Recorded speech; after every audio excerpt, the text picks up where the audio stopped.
षष्ठाध्यायी जगन्माता यस्य चित्तात् समुत्थिता वेदानामुपकाराय तस्मै पाणिनये नमः।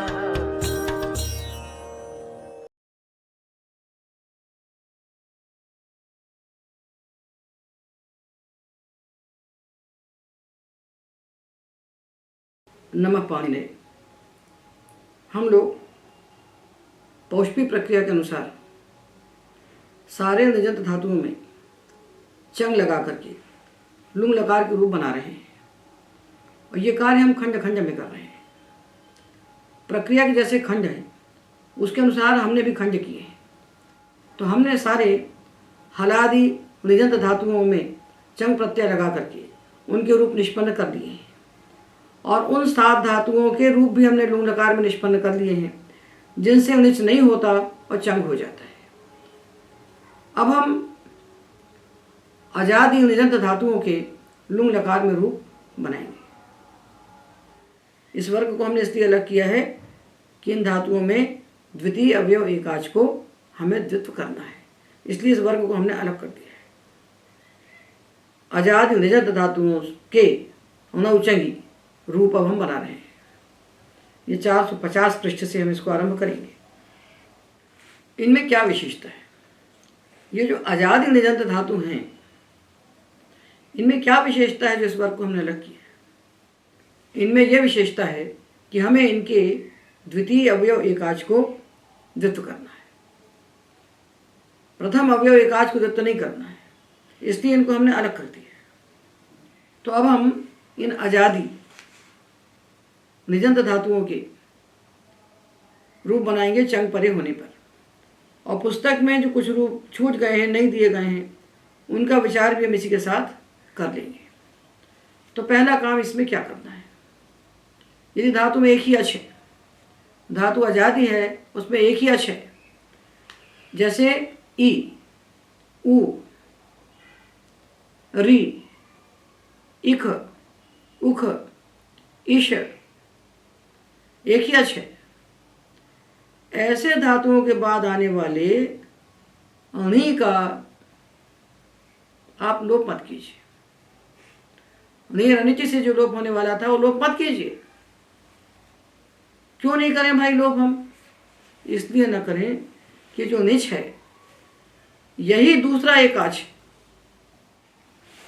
जैसे इक है और निच है,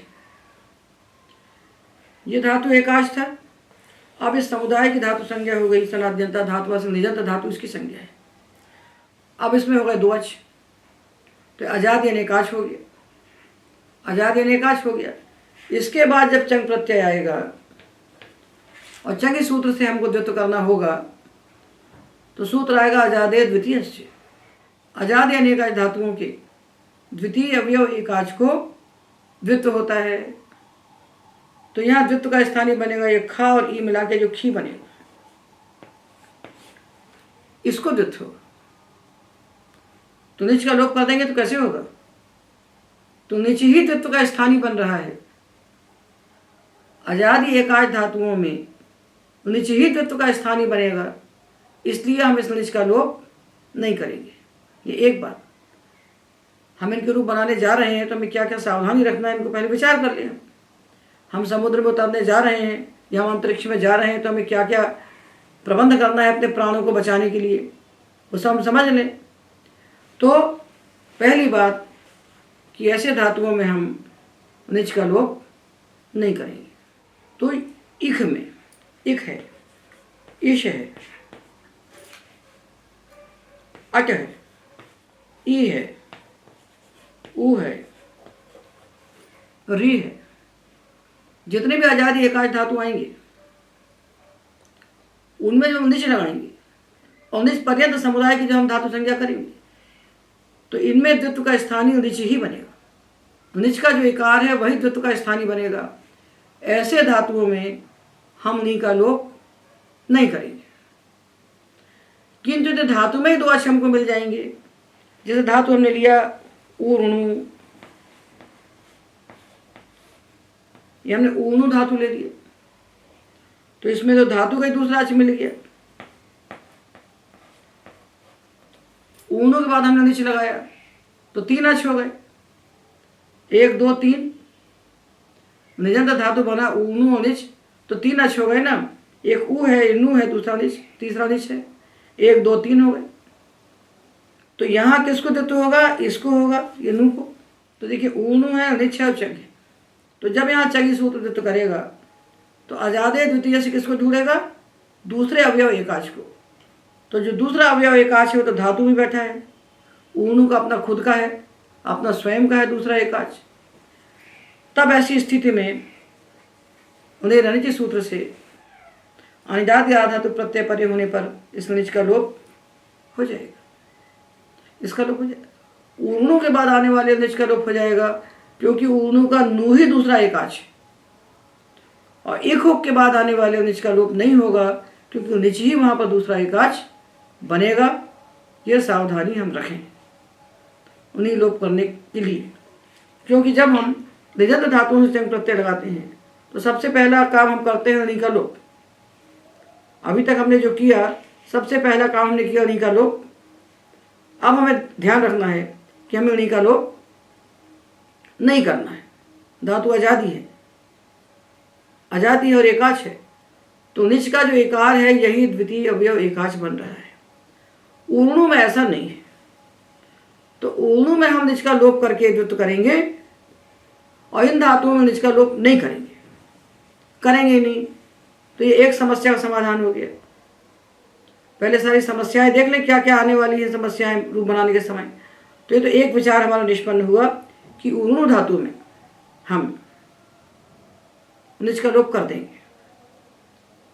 बाद में द्वित्व करेंगे, और बचे हुए धातुओं में हम निच का लोप नहीं करेंगे क्योंकि निच ही हमारा द्वितीय अवयव एकाच होने से द्वित्व का स्थानीय बनेगा। और ऊणु के अलावा बाकी किसी धातु में हमको द्वितीय अवयव एकाच धातु का मिलने वाला नहीं है, क्योंकि चुरादिगण में जो हमको अजादि यानी एकाच धातु मिलेंगे, ऊन, अर्थ, अंध इत्यादि, उनका जो द्वितीय अच है उसका तो लोपा से लोप हो जाएगा।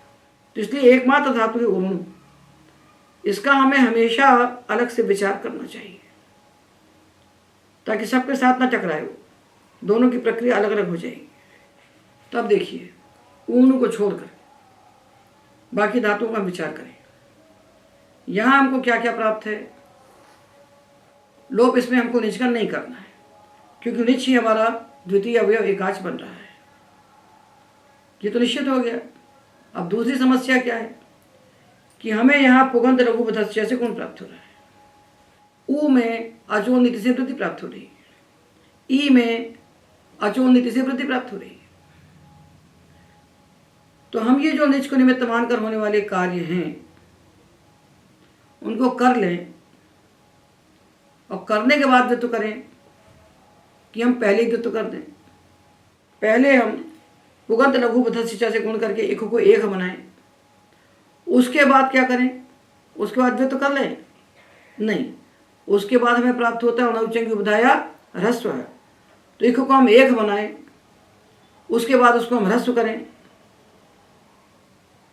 और उसके बाद द्वित्व करें कि पहले ही कर लें। तो देखिए ओन धातु है, इसकी उपधा में ओ है, तो यहाँ नौचंगी उपधाया ह्रस्व से उपधा को ह्रस्व प्राप्त है, और द्वित्व होना है उन्हीं को, ये अणा और निच का ई मिला के जो उन्हीं है ये द्वित्व का स्थानीय है। तो हम उन्हीं को द्वित्व कर लें कि हम उपधा को पहले ह्रस्व करें, ये सब समस्याएं आएंगी। तो इसका सबका निर्णय करके हम द्वित्व करें। झटिति कोई कार्य न करें, सहसा विदधीत न क्रियाम, अविवेक परमा पदाम पदम। भारवी कहते हैं कोई भी काम जल्दी से मत करिए, जो अविवेक है उसी से विपत्तियां पैदा होती है। सहसा विदधीत न क्रिया अविवेक परमा पदाम पदम, इसको ध्यान रखते हुए प्रक्रिया में चलना चाहिए। तो देखिए बहुत सारी बातें हैं जिनका विचार पुस्तक में नहीं हो पाया है पूरा, उन सबका विचार भी हम यहाँ कर लेते हैं। ओण है और निच है, नौचंगी उपधाया ह्रस्व से, उपधा में जो ओ है इसको ह्रस्व प्राप्त है, और आगे चंग बैठा है तो चंगी सूत्र से उन्हीं उन्हीं को द्वित्व प्राप्त है, दो कार्य प्राप्त हैं।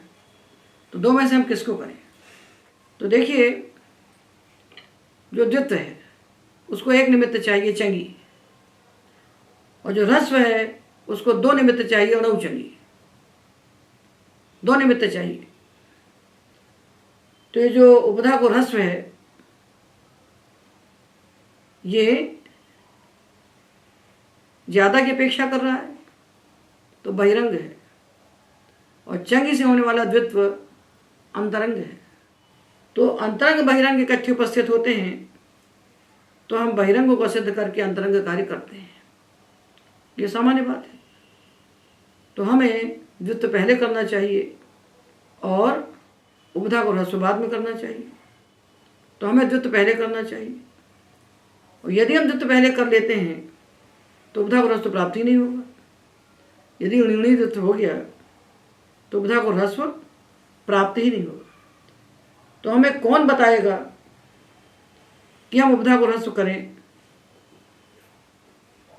और बाद में द्वित्व करें कि पहले ही द्वित्व कर लें? तो पाणिनि किसी को बताने के लिए नहीं छोड़ रहे हैं, वो अपने शास्त्र में सारे संकेत हमको दे के गए हैं। ऐसा परिपूर्ण शास्त्र धरती पर, विश्व में, ब्रह्मांड में दुर्लभ है। सब कुछ बता के गए वो स्वयं, उनके सारे ज्ञापक सूचक उनके शास्त्र के भीतर बैठे हुए हैं। तो देखिए, हम आपको दिखा रहे हैं ज्ञापक। तो देखिए, ऐसा ज्ञापक हम आपको दिखा रहे हैं पाणिनि का कि आपको खुद समझ में आ जाएगा कि आपको पहले क्या करना है। देखिए, पाणिनि ने सूत्र बनाया, अनौचो की उपधाया ह्रस्व, चंग परक निष्परे होने पर धातु की उपधा को ह्रस्व हो जाता है। ये बनाया ना, तो उपधा को ह्रस्व कर देते हैं। गुण करें, वृद्धि करें, कुछ भी करें, बाद में ह्रस्व कर देते हैं। बुद्ध से बोध बनाते हैं, फिर बुद्ध बना देते हैं। लिख से लेख बनाते हैं, फिर लिख बना देते हैं। जिन धातुओं की उपधा को ह्रस्व करना अभीष्ट नहीं है, उन धातुओं के लिए वे सूत्र बनाते हैं नागलोपी शास्त्र गीताम। जो अगलोपी धातु हैं उनकी उपधा को ह्रस्व नहीं होता, शास धातु की उपधा को ह्रस्व नहीं होता। तो शास शास अश शासत, शास की उपधा को ह्रस्व नहीं होता। जब उपधा को ह्रस्व नहीं होता तो सन्वत भाव नहीं होता, दीर्घ लघु नहीं होता, अश शासत बनता है। नहीं तो बन जाता अनिष्ट प्रयोग अशीष। देखो, तो देखिए, भगवान पाणिनि ने सूत्र बनाया कि जो अगलोपी धातु है उनकी उपधा को ह्रस्व नहीं करना। तो हमने माला से किया निच, माला प्रातिपदिक से हमने नाम धातु बनाया निच। तो माला की उपधा को ह्रस्व नहीं हुआ तो अममालत, अममालत बन गया। शास की उपधा को ह्रस्व नहीं हुआ तो अशशासत बन गया। और किसकी उपधा को ह्रस्व नहीं होता? जो धातु रिदित होते हैं। जिन धातुओं में भगवान पाणिनि ने ऋकार की संज्ञा की है वे धातु कहलाए रिदित। क्यों की ऋकार की संज्ञा? ये बताने के लिए कि रिदित धातुओं के बाद जब निच आएगा और चंग आएगा तब इनको नौचों की उपधा या ह्रस्व से होने वाला ह्रस्व नहीं होगा। ये सारे रिदित धातु हमने इकट्ठे करके लिख दिए हैं इसी दूसरे भाग में 438 पृष्ठ पर इकट्ठे लिखे हैं सब धातु, इनको आप देख लीजिए। इन धातुओं के रिदितकरण का क्या फल है? इन धातुओं के रिदितकरण का फल क्या है कि चंग परक निष्परे होने पर इनकी उपधा को हमें ह्रस्व नहीं करना। तो बाधरी धातु लिया, ऋकार की संज्ञा होगी तो बाध बन गया। इसके बाद जब निच आया और चंग आया तो इनकी उपधा को जो ह्रस्व प्राप्त हो रहा था नौचंग की उपधा या ह्रस्व से, वो क्यों नहीं हुआ? क्योंकि धातु रिदित है। तो अब बाधत, अबाधत बन गया। ह्रस्व न होने का फल क्या हुआ कि न सन्वत भाव हुआ न दीर्घ लघु हुआ। ये धातु इकट्ठे कर दिए। इन्हीं में धातु देखिए लिखा हुआ है ओंरी। बादरी और ओंरी में क्या अंतर है? बाध धातु में किसको द्वित्व होता है? बाध को। इसका प्रथम अवयव एकाच बाध है। ओण धातु चूंकि आजादी है तो इसमें जब द्वित्व करते हैं तो ओण का णा ओणी, ये णी बनता है द्वित्व का स्थानीय। ये दोनों में भेद है। तो ओण में यदि हम पहले द्वित्व कर देते हैं तो अणुनी हो गया। तो बाधरी को तो रिदित करना आवश्यक था। बाधरी को रिदित नहीं करते तो नवचंग उपधाया ह्रस्व से इसको ह्रस्व हो जाता ना। पर ओण उनिच है, ओण के बाद उनिच है, तो ओण का उणा लिया, उनिच का ई लिया, और अणुनी को हमने रिदित कर दिया। जब अणुनी को रिदित हो गया तो उपधा में वो रह नहीं गया, तो उसको ह्रस्व हो ही नहीं सकता था। यदि हम पहले द्वित्व कर देते हैं तब हमको नवचंग उपधाया ह्रस्व से ह्रस्व प्राप्त ही नहीं होता, और जब प्राप्त ही नहीं होता है तो ओनरी धातु को पाणिनि ने रिदित क्यों किया? इस बात को समझिए कि बाधरी धातु में तो इसलिए रिदित किया है कि यदि इसको रिदित नहीं करते तो उपधा को ह्रस्व हो जाता, किंतु ओन धातु ऐसा नहीं है, वहाँ अनिच ही बन रहा है द्वित्व का स्थानीय। तो ओन धातु का अणा अनिच का ई मिला के हमने उन्हीं को द्वित्व का स्थानीय बनाया और उन्हीं को द्वित्व कर दिया, तो उपधा में ओ रह नहीं गया, उपधा में ओ रह नहीं गया, तो इसकी उपधा को ह्रस्व ही नहीं प्राप्त हो रहा है। तो जब प्राप्त नहीं हो रहा है तो पाणिनि ने ओनरी को रिदित क्यों किया? तो ओनरी का रिदितकरण व्यर्थ हो, और व्यर्थ होकर उसने ज्ञापन किया कि बहिरंगोपि उपधा ह्रस्वो द्वित्वात् प्राज्ञो भवति। ये उपधा को होने वाला जो ह्रस्व है ये बहिरंग होने के बाद भी द्वित्व के पहले हो जाता है। बहिरंग होने के बाद भी ये उपधा ह्रस्व द्वित्व के पहले हो जाता है। तो पहले उपधा ह्रस्व होगा और बाद में द्वित्व होगा। तो हमें क्या करना चाहिए? ऊन को पहले ऊन बनाना चाहिए और बाद में द्वित्व करना चाहिए, और यह हमारा अभीष्ट नहीं है। जैसे ए ध्वनि जो चंग है, यहां भी धी को द्वित्व होना है, तो धी धी द्वित्व प्राप्त है, और एद की उपधा को ह्रस्व प्राप्त है, इसकी उपधा को ह्रस्व की ई बन जाए। तो यहां हम द्वित्व के पहले उपधा को ह्रस्व कर देते हैं, तो इदिधत बनता है, इदिधत, और आडागम किया तो आइदिधत। यहां हम उपधा को पहले ह्रस्व करते हैं। इसी प्रकार ओण में भी पहले हमें उपधा को ह्रस्व प्राप्त होता है, और इसको नहीं करना है, इसलिए पाणिनि ने इसको रिदित कर दिया। तो यदि की उपधा को ह्रस्व होगा और ओण की उपधा को ह्रस्व नहीं होगा। तो ओण धातु में जो रिदितकरण किया है उसमें ऋकार की संज्ञा की है, वो इस बात की ज्ञापक है कि बहिरंग होने के बाद भी जो उपधा को होने वाला ह्रस्व है वो द्वित्व के पहले होता है, और जिसमें हमको उपधा को ह्रस्व नहीं करना उसको हमने रिदित कर दिया। उनको छोड़ करके बाकी धातुओं में आप उपधा को ह्रस्व कीजिए और बाद में द्वित्व कीजिए। ये निकल गया निर्णय, ठीक है ना। तो एद में हम पहले ह्रस्व करेंगे, इद बनाएंगे, फिर धी धी को द्वित्व करेंगे तो ईदिधत बनेगा। 8 का आगम होगा तो ऐदिधत बनेगा। आप ये पूछेंगे कि भाई ऐदिधत तो बनना ही है, आप उपधा को ह्रस्व करें या उपधा को ह्रस्व न करें, आपने ह्रस्व भी कर दिया तो आचष्य ने वृद्धि करके ऐदिधत बना दिया। नहीं करते ह्रस्व तो भी ऐदिधत, और ह्रस्व करने के बाद भी ऐदिधत बन रहा है, तो इतना सारा प्रपंच फैलाने की क्या आवश्यकता है? बनने दीजिए, क्यों जंजाल फैलाना इतना? तो ऐसा नहीं है। एक सूत्र है मांगी लुंग, मांग उपपद में होने पर धातुओं से लुंग होता है, और न मांग योगे, मांग के योग में जब लुंग होता है तो अजाटम नस्ता है, अटाट आगम नहीं होते। यदि हमने इसको ह्रस्व नहीं किया होता और 8 का आगम होता इसको, ये मांग के योग में नहीं होता, तो माँ भवान ईदिधत बनता, और हमारा इष्ट प्रयोग है माँ भवान ईदिधत। तो जब मांग के साथ हम लोग लकार का प्रयोग करेंगे और अट आट का आगम नहीं करेंगे, उस समय हमको दिखाई पड़ेगा जो हमने उपधा को ह्रस्व किया है या नहीं किया है, वो हमारी आंख से दिखाई पड़ेगा। तो एद धातु में हमको बनाना है माँ भवान ईदिधत, और ओ में बनाना है माँ भवान ओ अंगदम, ओ अंगदम। तो ऊन में हमको क्या बनाना है? ये 8 का आगम हो गया। मांग के योग में नहीं किया तब भी हमको यहाँ ओ सुनाई पड़े। माँ भगवान ओ निधन, ओ निधन, माँ भगवान, ये हुआ तो उन्हीं ने युद्ध किया। माँ भगवान ओ उन्हीं उन्नत, इसका लोप हो जाएगा बाद। तो माँ भगवान ओ उन्हीं उन्नत ये हमको बनाना है। ये कब बन सकता है, ये कब हो सकता है? जब उपधा को ह्रस्व न करें, उपधा को ह्रस्व न करें तभी बन सकता है ये ओ, तभी वो सुनाई पड़ सकता है। तो उपधा को ह्रस्व क्यों नहीं करें? क्योंकि हमने इसको हृदित कर दिया है। तो जिन धातुओं में उपधा को ह्रस्व नहीं करना है उनको हृदित कर दिया, और ओनरी धातु को ओनरी अपनाइने धातु में ऋकार की संज्ञा करके भगवान पाणिनि ने ये ज्ञापित किया। उसके हृदित क्रम को व्यर्थ करके उन्होंने ज्ञापित किया कि बहिरंग होने के बाद भी उपधा ह्रस्व पहले होगा और द्वित्व बाद में होगा। ठीक है ना? तो एध में ह्रस्व हो जाएगा।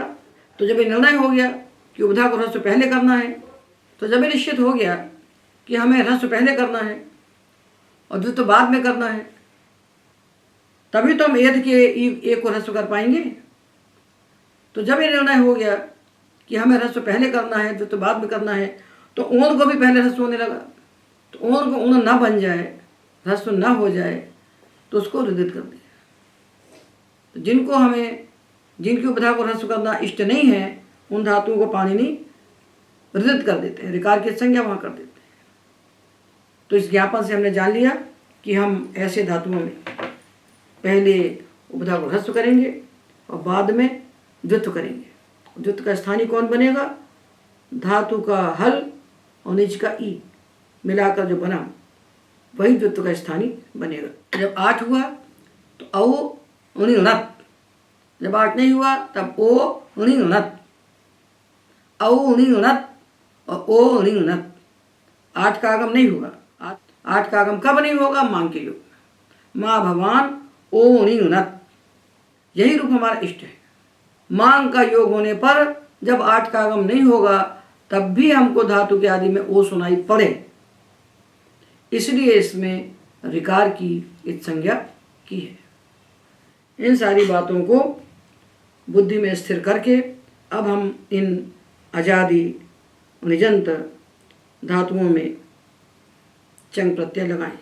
तो देखिए, अब हम बना रहे हैं अजादि निजंत धातु के रूप चंग प्रत्यय परे होने पर। तो इसमें हमें किस क्रम से चलना है इसका विचार हमने कर लिया है। क्या विचार किया कि जो निच है यही बनने वाला है द्वित्व का स्थानीय, द्वितीय अवयव एकाच यही बनेगा, तो इसका लोप नहीं करना है। और उसके बाद नौचंग उपधा या ह्रस्व से जो ह्रस्व प्राप्त है उसको हमें पहले कर लेना है। पहले क्यों कर लेना है? जो द्वित्व है वो अंतरंग है, उसके अंतरंग रहने के बाद भी हम उपधा का ह्रस्व पहले क्यों करेंगे? बहिरंग है उपधा ह्रस्व, तब भी पहले क्यों करेंगे? इसका हमने विचार किया कि ऊर्ध्व धातु को जो हृदित किया है वो हृदित क्रम व्यर्थ है। यदि हम उन्हीं पहले द्वित्व कर लेते हैं तो उपधा में जो ओ है उसको ह्रस्व प्राप्त ही नहीं होता है, और जब ह्रस्व प्राप्त ही नहीं हो रहा है तो उपधा के ह्रस्व को रोकने के लिए उसको जो हृदित किया गया है, ऋकार की संज्ञा की गई, वो व्यर्थ हो रहा है। तो व्यर्थ होकर वो ज्ञापन करता है कि बहिरंग होने के बाद भी उपधा ह्रस्व द्वित्व से पहले हो जाता है। तो इसको हम ध्यान रखें। हम आजादी निजंत धातुओं के रूप चंग परे होने पर लुंग लकार में बना रहे हैं। तो पहली बात, हम उन्हीं का लोप नहीं करेंगे। यदि निच ही द्वितीय अवयव एकाच बन रहा है तो हम निच का लोप नहीं करेंगे। ऊनु धातु के बाद आने वाले निच का हम लोप कर लेंगे, किंतु बाकी धातु जो हैं जहाँ निच ही द्वितीय अवयव एकाच होने के कारण द्वित्व का स्थानीय बन रहा है उसका हम लोप नहीं करेंगे, एक बात। उसके बाद हम उपधा को ह्रस्व करेंगे यदि प्राप्त है तो उन्हीं का लोप नहीं करेंगे। उसके बाद उपधा को ह्रस्व करेंगे, उसके बाद द्वित्व करेंगे, और द्वित्व करने के बाद अभ्यास कार्य करेंगे, और अभ्यास के बाद यहाँ तो हमें कोई संबद्ध भाव वगैरह मिलने वाला है नहीं। तो द्वित्व करने के बाद जो उत्तरखंड में हमको निच दिखाई पड़ेगा, जिसे उन्हीं द्वित्व किया, तो उत्तरखंड में जो निच है उसका हम अब लोप कर देंगे। द्वित्व करने के बाद इसका लोप करेंगे। और आजागम इत्यादि तो होंगी, आजादी धातु में तो आजागम होगा, आचष्ट से वृद्धि होगी, ये तो सब मालूम ही है। तो अब हम इन आजादी धातुओं के नवचंगी रूप बना रहे हैं। तो एक धातु के हम पहले बना देते हैं, क्योंकि अकेला धातु है दुनिया में, वह ऊर्णु। ऊर्णु धातु ऐसा है जिसमें दो अच हैं और इसका द्वितीय अवयव एकाच ही आजादे द्वितीय से द्वित्व का स्थानीय बनता है। बाकी जो धातु आएंगे आजादी, उनमें द्वित्व का स्थानीय निच बनेगा, इसलिए अकेला है। तो पहले इसके रूप हम बना लेते हैं, और बनाने के पहले द्वित्व की पूरी विधि को हम बुद्धि में रखें। द्वित्व करना और अभ्यास कार्य करना, ये प्रक्रिया का एक उपांग है। इसको हमने अलग से बता दिया है, इसलिए इसको प्रक्रिया के साथ साथ नहीं बताएंगे। पुस्तक में लिखा है प्रक्रिया के साथ, किंतु हमने इसको आपको अलग से बता दिया है। तो उसको पहले बुद्धि में रख के उसका सम्यक अभ्यास करके फिर हम बनाना आरंभ करें। तो धातु है ऊर्णु, इससे हमने लगाया निच, और उसके बाद चंग, ये ऊर्णु धातु है। 8 का आगम हुआ, निच हुआ, चंग हुआ और ता हुआ। ये चंग परक निच है, चंग परक निच है। नेर अनिच से निच का लोप प्राप्त हो रहा है, ये अनिजादि प्रत्यय है यार धातु, तो इस निच का लोप प्राप्त हुआ। इसका लोप हम कर देंगे, क्योंकि यहाँ द्वित्व का स्थानीय ये है, धातु का द्वितीय अवयव एकाच धातु में बैठा हुआ है, इसको निच की आवश्यकता नहीं है, तो इसका हमने लोप कर दिया, इसको हमने लोप कर दिया। अब लोप करने के बाद हमें 2 कार्य प्राप्त हो रहे हैं। हम सारा अनुशासन आपको बता चुके हैं पहले ही, एक एक करके, उसको बुद्धि में रख के आप चलें।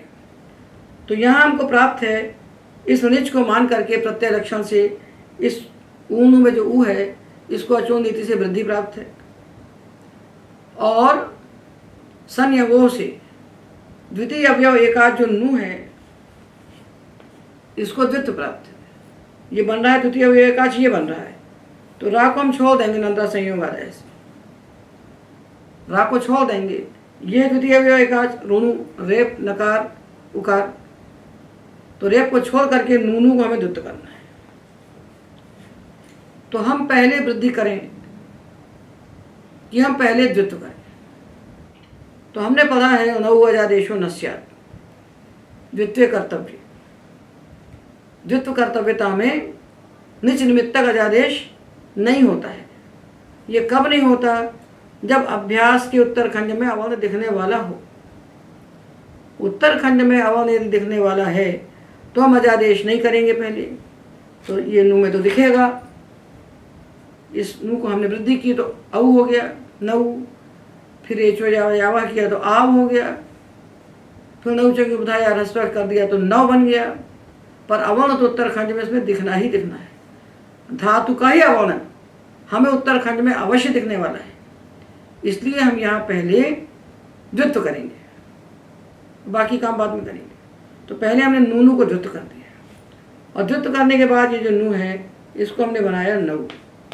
नौ बना के हमने इसको बनाया नाव, फिर ह्रस्व कर दिया तो बन गया नव। ये नौ बन गया। यहाँ 8 है, 8 से वृद्धि की तो क्या बन गया? औनु नवत। तो जब ये औनु नवत बना तो हमने देखा ये अभ्यास है, ये लघु है, और अभ्यास के बाद वाला वर्ण जो है ये भी लघु है। तो दीर्घ लघु तो प्राप्त हो गया। लघु अभ्यास को दीर्घ होता है नौचंगी, चंग परक निच भी मिल रहा है, अनगलोपी भी है, तो इसको हो जाएगा दीर्घ, और ऊणु नवत ये बनेगा। इस ऊणु धातु के अलावा जितने भी धातु हमको मिलेंगे धातु पाठ में, चुरादि को मिलाकर, उनमें उत्तरखंड में अवर्ण नहीं मिलेगा।